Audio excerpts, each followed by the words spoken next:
Hi everyone, happy full moon in Sagittarius. The full moon is at 13 degrees of Sagittarius today, and it is a beautiful, beautiful, beautiful day here in Spain. So the full moon in Sagittarius brings to culmination anything connected to Sagittarius. So religion, higher learning, our purpose, our meaning in life.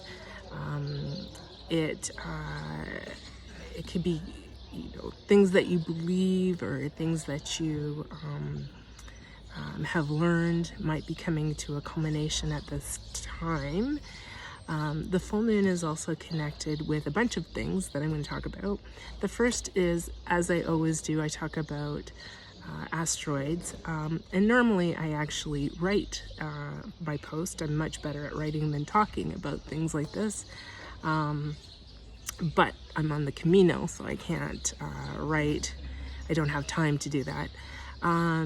So the first asteroid that's connected to this full moon is Toro, and Toro is the bull. It's also the sign of Taurus, and just so happens that I'm here in Spain, which the word is the Spanish word for bull.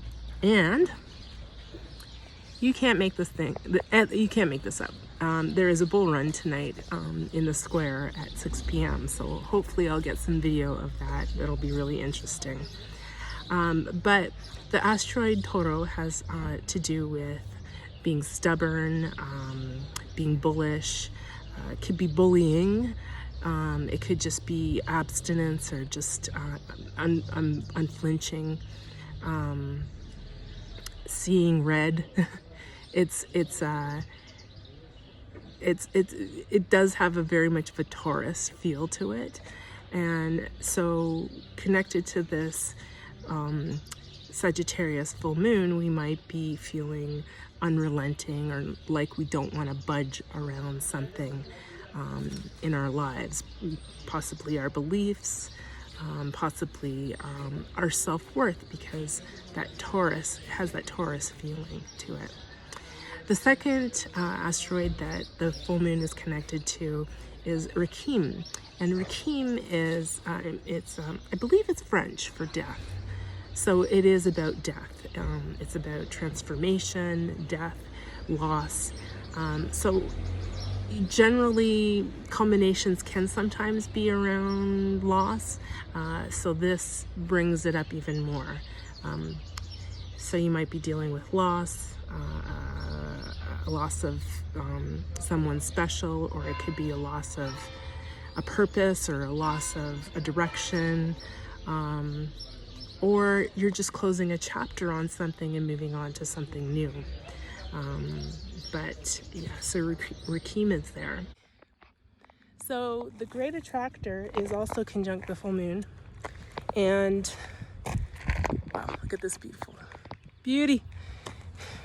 Sometimes people confuse the great attractor with the galactic center. The galactic center is at 27 Sagittarius, and the great attractor is at 13 Sagittarius. So the great attractor is this point.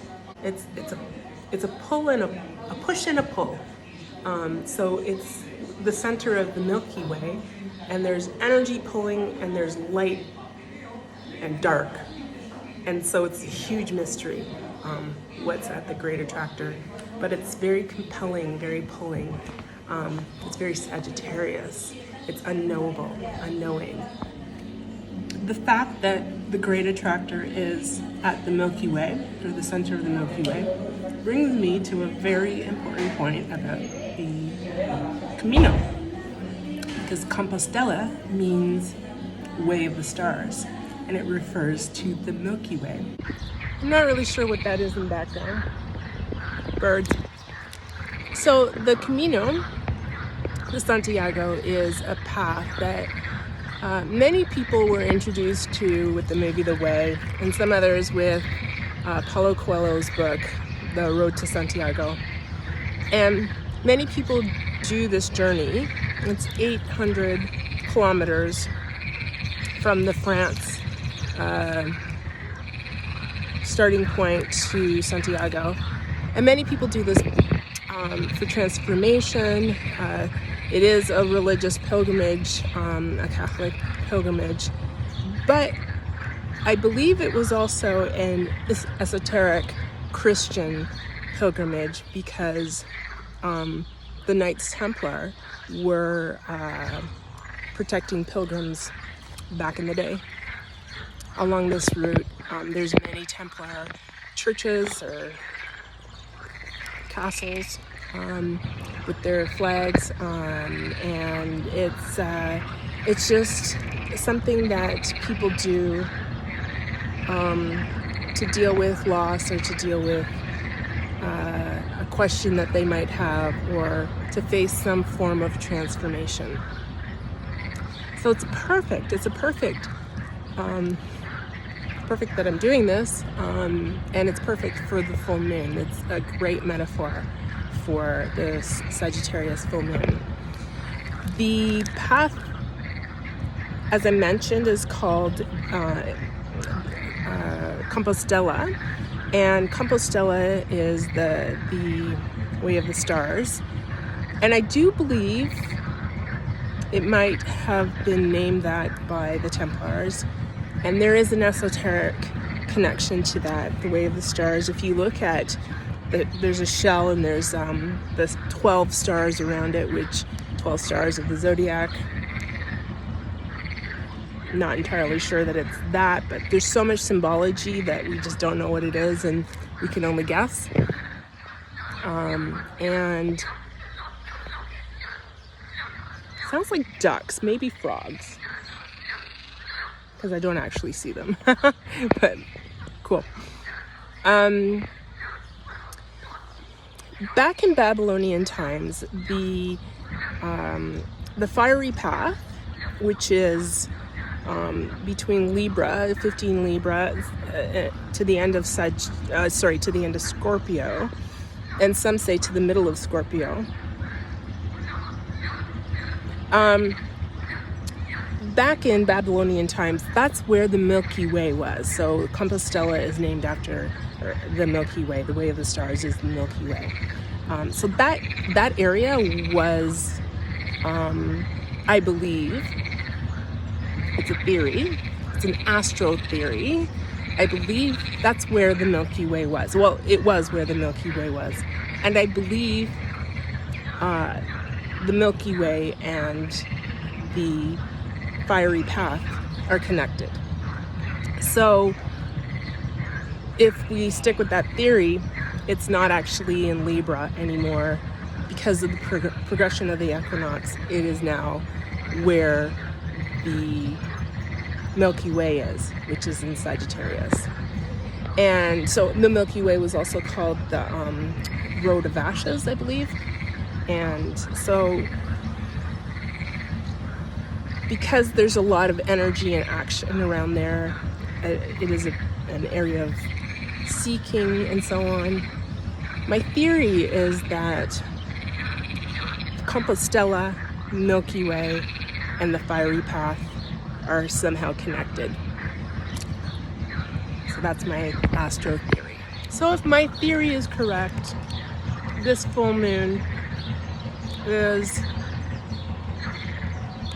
maybe the third indication that this full moon is about transformation, connected to faith and to our belief systems, purpose, maybe our purpose and our understanding of life. So this actually brings us to the ruler of the full moon. The ruler of the full moon is Jupiter, and Jupiter is in Taurus, and it's squaring the nodes. So something about the nodes are not planets, they're points. And so because of the Earth's wobble, they do oscillate. So there's a mean node and there's an oscillating node. So you might hear some people say it's squaring the nodes today. Well, actually, it's within a window of about this past couple of weeks and these 2 weeks coming up because of the oscillation. Nonetheless, we're in that process with Jupiter squaring the nodes, and because it's the ruler of this full moon, it really brings it into highlight. And what does it mean when it's squaring the nodes? Well, we have a path to take. This path or that path. And trust me, on this, I keep stopping and looking at the map and wondering if I'm on the right path. And I know many people have taken the wrong path and added many kilometers to their journey. I haven't done that yet, thank God. So that isn't to say that if you take the wrong path, that it's the wrong path, because maybe there's something there for you. But this is very much a time of connecting to our direction, our purpose, our what's next for us, basically. Maybe we have, I'm eating corn nuts. They are quite possibly the best corn nuts I've ever had in my life. Anyways, sorry for eating and talking. This is a time where we might have a crisis of faith, and we may change our faith, actually. I was just talking to somebody who said they know a person who was Hindu, and now they have found Jesus. Interesting. So this is definitely a time where we might just be faced with a crisis of faith, or a change of faith, a change of direction. Something we believed before, we might not believe anymore, and change our belief systems around that issue.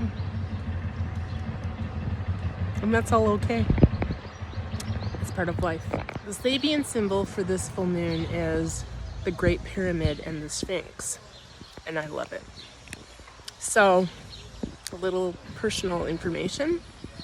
I went to Egypt last year and stood in front of the Sphinx and went into the pyramid. And somehow that led me into a past life around the Knights Templar. And then I ended up in Egypt, in Argentina, where there is a new Templar compound, which I didn't know when I went there, and I didn't even know as I was driving there. I just found it. And they were beautiful people and kind people, and there's a lot of shadow around that whole story, because I do believe it was a very deep esoteric Christian esoteric past.